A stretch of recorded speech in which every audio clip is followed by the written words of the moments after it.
បាទសួស្តីបងប្អូនទាំងអស់គ្នាបានចឹងនៅក្នុងវីដេអូមួយនេះបាទខ្ញុំនឹងធ្វើការបង្ហាញបាទកូនណែនាំបងប្អូនគ្នាបាទឲ្យស្គាល់នៅកាបូបលុយរបស់ខ្មែរយើងមួយ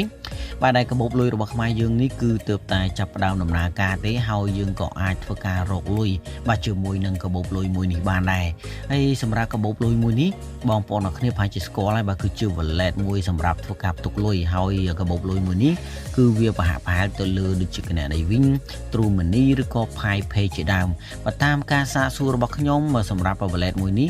តិចទៀតទៅគឺវាចាប់ផ្ដើម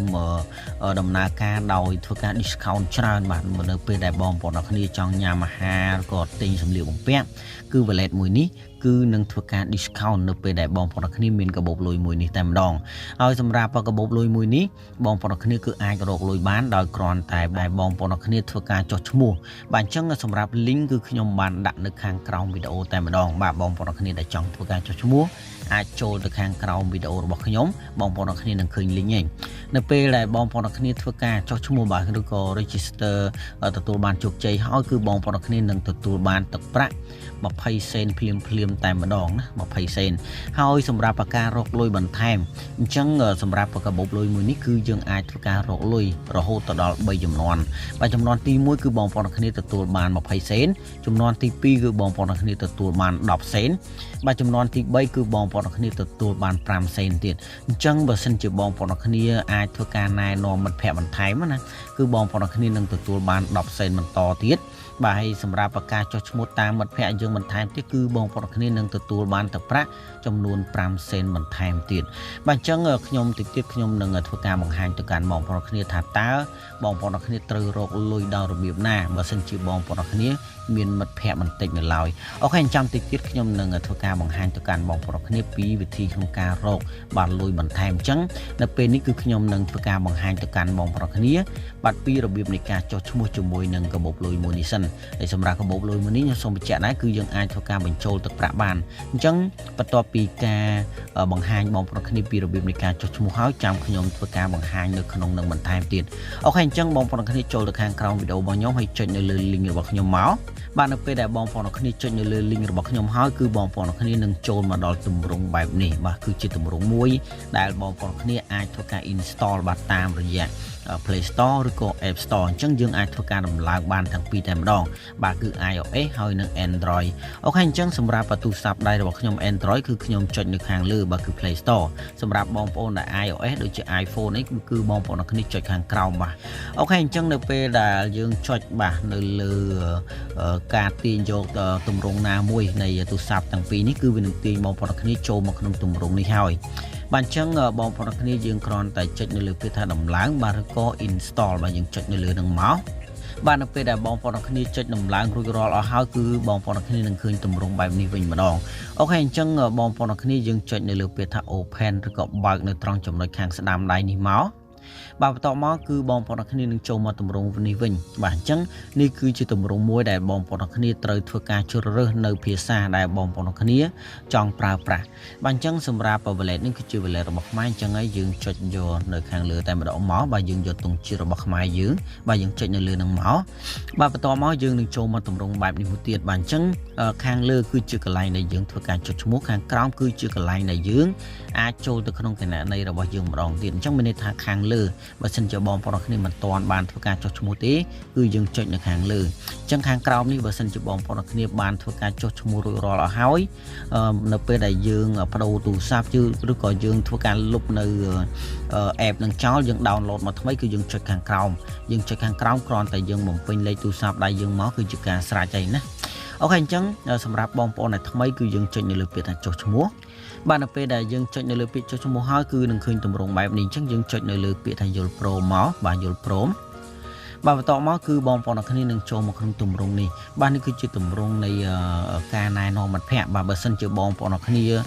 ចុចនៅលើ link របស់ខ្ញុំហើយអញ្ចឹងបងប្អូនគ្នាមិនចាំបាច់បំពេញលេខកូដណែនាំទេណាបើសិនជាបងប្អូនគ្នាបានធ្វើការដំឡើងនៅ app នេះហើយដោយខ្លួនឯងណាបើសិនជាបងប្អូនគ្នាមិនទាន់មានលេខកូដណែនាំទេគឺបងប្អូនគ្នាចុចនៅលើនេះលើត្រង់ចំណុចនេះបងប្អូនគ្នាបំពេញបាទនៅលេខកូដដែលខ្ញុំបានដាក់នៅលើអេក្រង់នៃវីដេអូនេះមកបាទនៅពេលដែលបងប្អូនគ្នាដាក់លេខកូដណែនាំចឹងហើយគឺបងប្អូនគ្នាចុចនៅលើពាក្យថាបញ្ជាក់បាទយើងចុចលើពាក្យបញ្ជាក់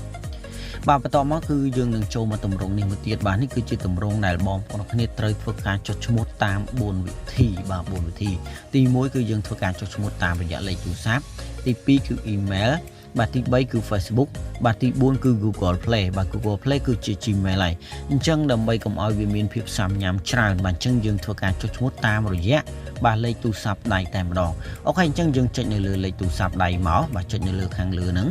បាទដល់ពេលដែលយើងចុចនៅលើលេខទូរស័ព្ទដៃហ្នឹងគឺនឹងឃើញតម្រងបែបនេះបាទអញ្ចឹងយើងចុចលើពាក្យថាអនុញ្ញាតមកបាទចុចលើពាក្យអនុញ្ញាត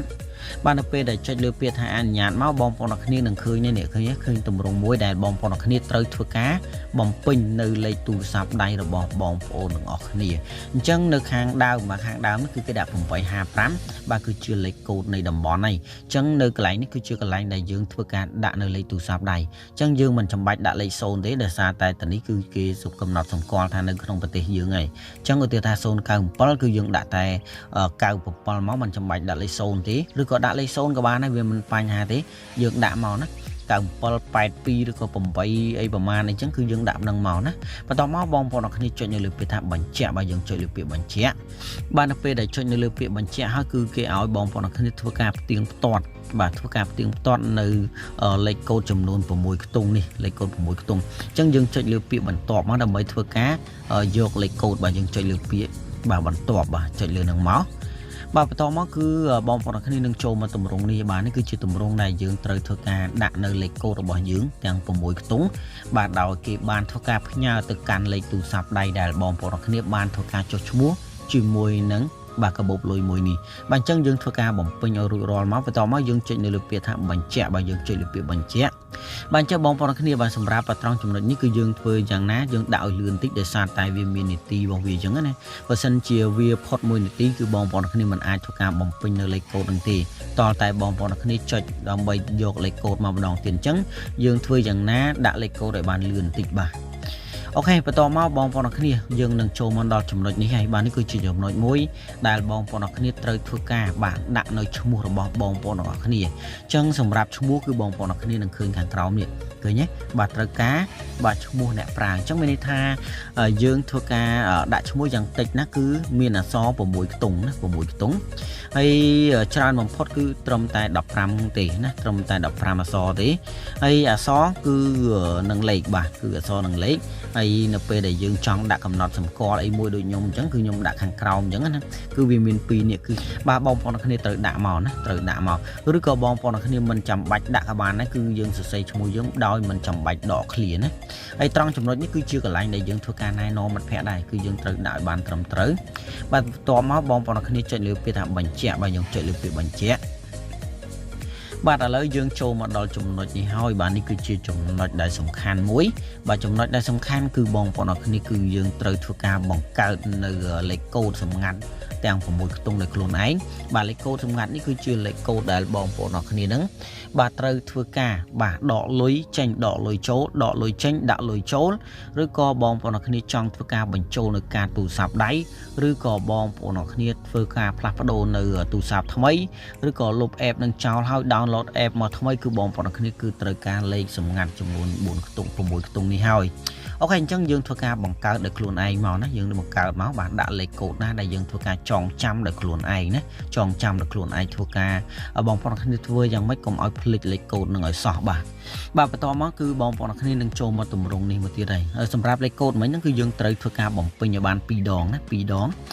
លេខកូដដែលយើងធ្វើការបំពេញគឺបំពេញដដែលអញ្ចឹងយើងនឹងចូលមកទម្រង់នេះអញ្ចឹងយើងឲ្យនេះឃើញឲ្យវា load complete នេះរហូតទៅដល់3នឹងសិនមកនៅពេលដែលវា load 3ឲ្យ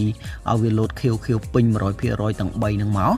បាទគឺយើងនឹងចូលមកក្នុងទម្រង់នៃកាបូបលុយហើយបាទអញ្ចឹងឥឡូវខ្ញុំចូលទៅក្នុងកាបូបលុយវិញតែម្ដងបាទនេះគឺជាកាបូបលុយរបស់ខ្ញុំបាទហើយឥឡូវហ្នឹងគឺខ្ញុំទទួលបានចំនួនទឹកប្រាក់ហ្នឹង 0.20 សេនបាទ 0.20 សេនអញ្ចឹងសម្រាប់ទឹកប្រាក់ដែលបងប្អូនអរគ្នាមានគ្រប់គ្រាន់ហើយគឺយើងចូលមកកន្លែងនេះឧទាហរណ៍ថាយើងចង់បញ្ចូលទឹកប្រាក់យើងចុចលើហ្នឹងមកហើយចំនួនទឹកប្រាក់ដែលបងប្អូនអរគ្នាចង់ធ្វើការបញ្ចូលគឺវាមានចំនួនចាប់ពី$1រហូតទៅដល់$50ហើយនៅត្រង់ចំណុចនេះគឺយើងគ្រាន់តែធ្វើការដាក់នៅបាទនៅលេខទូរស័ព្ទដៃរបស់យើងមកដោយមិនចាំបាច់ដាក់លេខ0ទេណាយើងចេះតែដាក់មកណាអូខេអញ្ចឹងឃើញទេនៅពេលដែលបងប្អូនអរគ្នាដាក់មកគឺវានឹងលោតខាងលើនេះគឺមានន័យថា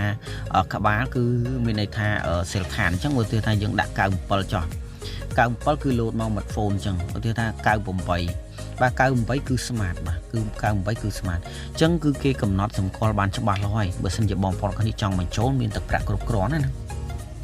បាទអញ្ចឹងមួយទៀតខ្ញុំចង់និយាយថាសម្រាប់កាបូបលុយមួយនេះគឺបងប្អូនគ្នាត្រូវតែមានមូលហេតុអីបានខ្ញុំថាត្រូវតែមានដោយសារតែសម័យនេះគឺជាពេលវេលាដែលយើងត្រូវរកលុយតាមអនឡាញហើយបើសិនជាបងប្អូនគ្នាមានកាបូបលុយទាំងអស់នេះគឺវាមានលក្ខណៈងាយស្រួលដោយសារតែនៅពេលដែលយើងមាន app ណាមួយដើម្បីធ្វើការរកលុយគឺបាទបងប្អូនគ្នាមានកាបូបលុយនេះស្រាប់ហើយដើម្បីធ្វើការដាក់លុយបាទសម្រាប់ដាក់លុយដែលយើងរកលុយតាមប្រព័ន្ធអនឡាញផ្សេងៗហ្នឹងគឺយើងមានកាបូបលុយនេះមួយហើយចាំបាទអញ្ចឹងយើងអត់មានអីត្រូវពិបាកទេព្រោះយើងមានហើយយើងមានកាបូបលុយដូចជា Wing True Money PayPay បាទឬក៏ ABA ឬក៏កាបូបលុយ PayLuy នេះជាដើមបាទគឺវាមានលក្ខណៈងាយស្រួលអញ្ចឹងអូខេអញ្ចឹងសម្រាប់បងប្អូនដែលចង់ធ្វើការណែនាំមិត្តភ័ក្តិបន្ថែមអញ្ចឹងយើងចូលមកកន្លែងនេះបាទចូលកន្លែងនេះមកបាទគណនីរបស់ខ្ញុំបន្តមកបងប្អូនគ្នានឹងឃើញកន្លែងនេះបាទឃើញកន្លែងនេះគឺគេដាក់ថាយោងនឹងរកប្រាក់ចំណូលបាទណែនាំមិត្តភ័ក្តិឥឡូវអញ្ចឹងយើងចុចខាងក្រោមនឹងមកណាយើងចុចខាងក្រោមបន្ទាប់មកយើងនឹងឃើញឈ្មោះរបស់យើងហើយបាទប៉ុន្តែយើងត្រូវធ្វើការណែនាំមិត្តភ័ក្តិបន្ថែមដោយយើងចុចកន្លែងនេះបាទចុចកន្លែងនេះយើងចុចចែកម្លែកបាទបន្ទាប់មកយើងអាចចុចលើពាក្យថា copy បាទចុច copy អញ្ចឹងយើងត្រូវចូលទៅក្នុងបាទយើងត្រូវចូលទៅក្នុង Facebook របស់យើងវិញបងប្អូនគ្នាក៏អាចធ្វើការ send link មួយហ្នឹងចូលទៅ Messenger ដើម្បីផ្ញើឲ្យទៅមិត្តភ័ក្តិដើម្បីឲ្យគាត់ចុចនៅលើ link ហ្នឹងណាបាទបើសិនជាបន្ទាប់ពីបងប្អូនគ្នាផ្ញើទៅមិត្តភ័ក្តិរួចហើយបងប្អូនគ្នាចង់រកលុយឲ្យបានច្រើនបន្តទៀតគឺបងប្អូនគ្នាត្រូវមាន group ណាត្រូវមាន group ឲ្យបានច្រើន